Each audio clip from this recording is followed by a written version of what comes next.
Hello YouTube, I'm News Center Maine meteorologist Jason Nappy tracking a potential storm with some nor'easter characteristics if it all comes together for the weekend. Talk about this area of low pressure here developing November 18th. So this is like a Friday, Saturday time frame type of storm. Yeah, there is potential here for snow.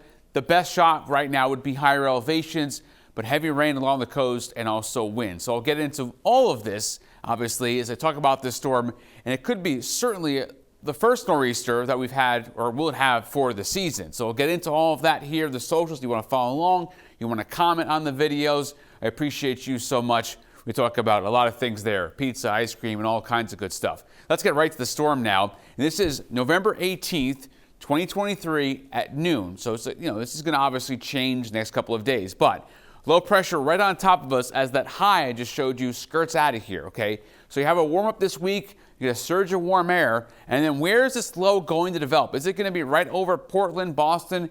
Is it going to be right off the coast of Cape Cod?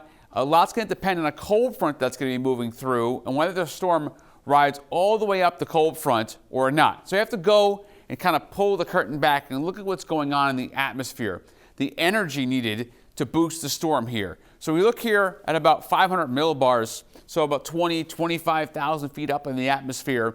Big trough cuts out here. And if everything comes together at the right time, you've got a big area of low pressure, which has the nor'easter characteristic.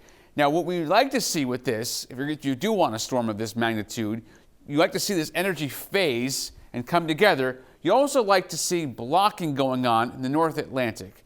The North Atlantic oscillation, you want to see that go negative. That's what you want for the storm to kind of put the brakes on and throw that moisture over the colder air, which is being shown up here just a little bit. Not a lot, but a little bit. Saturday at 9 o'clock in the morning here. Once again, this is an estimate, taking the computer models way out here by almost a week.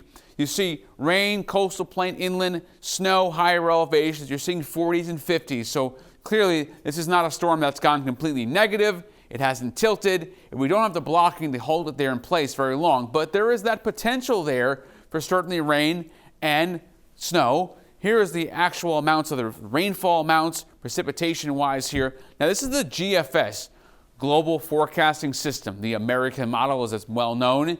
This is the track right now with that, taking it up down east. Still, though, with that track, you're going to get wind, okay? Even with that storm hugging the coast potentially, so 30, 40, 50 mile an hour gusts. So I'll peel that all back and tell you at this point on Sunday night what I know and what I don't know. What I know, definitely going to be a strong cold front coming. There's definitely plenty of moisture coming up really from the Gulf of Mexico and the Atlantic. There's plenty of energy I showed you that's going to phase and kind of be like a steroid shot into the storm. How much of it gets caught, don't really know yet. What you'd like to see if you want a storm is that negative NAO. Once again, the blocking North Atlantic oscillation. If you want to see a nor'easter, that's what you want. It would help a lot to have the storm develop.